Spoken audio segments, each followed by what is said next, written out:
Astaga, Nona Kirana. Kenapa Anda ninggalin aset perusahaanmu yang triliunan itu dan pindah ke perusahaan jelek itu? Aku mau nemenin sahabatku memulai bisnis. Waktu kami kuliah, dia selalu memberiku roti buat sarapan. Sekarang dia memulai bisnis, tentu aku harus menemaninya. Orang itu bisa berubah ketika dewasa. Jadi, jangan sampai Anda dimanfaatkan. Jangan khawatir, Kevin. Aku percaya padanya. Dan lagi pula, dia tidak tahu siapa aku. Aku pergi dulu. Nona Kirana. Pak Denny, terima kasih atas kepercayaan Anda. Kerjasama ini tidak akan mengecewakan. Sebelumnya Anda membicarakan proyek itu dengan Pak Denny, tapi dia menolak. Gak nyangka dia setuju saat dengan Bu Kirana. Prestasinya juga semakin meningkat. Orang-orang jadi tidak menganggap Anda sebagai bos lagi. Jangan begitu. Kirana adalah sahabatku. Memenangkan proyek itu sangat baik untuk perusahaan. Bu Kirana hebat banget ya. Dalam 2 hari dia bisa menangin proyek dengan Pak Denny. Aku dengar bahkan Bu Linda gak bisa memenangkannya. Bu Kirana emang cakap. Seharusnya posisi direktur lebih cocok buat Bu Kirana, iya kan? Kalian lagi gosipin apa? Lakukan pekerjaan kalian. Cari alasan untuk memecat 2 orang itu. Baik, Bu Linda. Linda, ini adalah proyek kerjasama dengan Pak Denny. Lihatlah, kalau tidak ada masalah, aku akan melanjutkannya.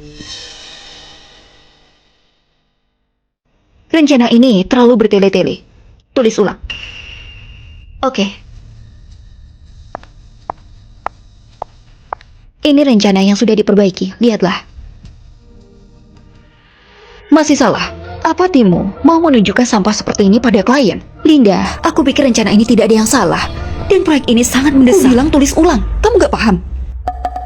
Dan ini adalah perusahaanku. Jadi panggil aku Bu Linda. Aku seorang direktur. Dan kamu hanya wakil direktur. Baik, Bu Linda. Bu Kirana bagaimana? Apa rencananya sudah lulus? Mungkin hari ini kalian harus lembur untuk merevisinya.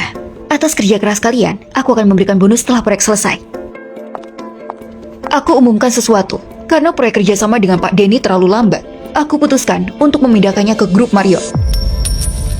Kamu memindahkan proyek itu? Kenapa kamu tidak memberitahu tentang ini? Terlepas grup Marriott lebih besar, tapi dana yang diberikan jauh lebih kecil daripada Pak Denny. Kamu bagaimana bisa? Marriott sudah setuju. Pokoknya, aku sudah memutuskan masalah ini. Jadi lakukan saja. Bagaimana ini? Kalau gitu kerja keras kita sampai begadang sia-sia dong. Linda, aku harap kamu bisa berpikir lebih jernih soal proyek ini. Karena untuk jangka panjang, kerjasama dengan Pak Denny itu bisa mengembangkan perusahaan kita. Dan lagi pula, aku sudah berjanji dengan Pak Denny. Kalau kamu melakukannya seperti ini, perusahaan ini tidak akan bisa bertahan. Itu janjimu, bukan perusahaan. Kamu bilang apa? Aku pemegang saham, jadi aku juga mewakili perusahaan. Itulah masalahnya.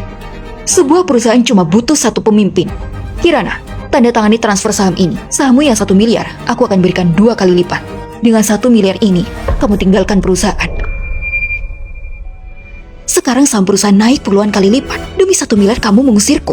Linda, bukankah kita teman baik? Bagaimana kamu bisa jadi seperti ini? Cuma anak-anak yang membahas perasaan. Orang dewasa memikirkan keuntungan. Aku punya 51% saham perusahaan, jadi keputusan ada di tanganku.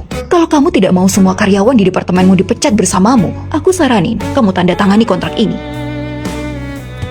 Oke, aku tanda tangani. 1 miliar itu, aku akan mentransfernya malam ini. Tidak perlu. Anggap saja uang itu kesalahanku dalam menilai seseorang. Linda, kita akan bertemu lagi.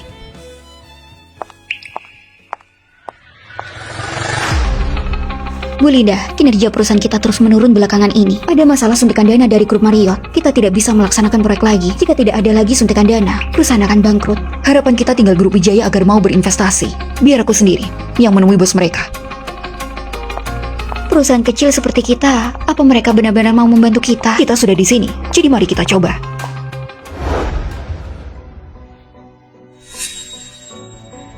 Halo, kami dari... Kirana, kenapa kamu? Sudah aku katakan, kita akan bertemu lagi.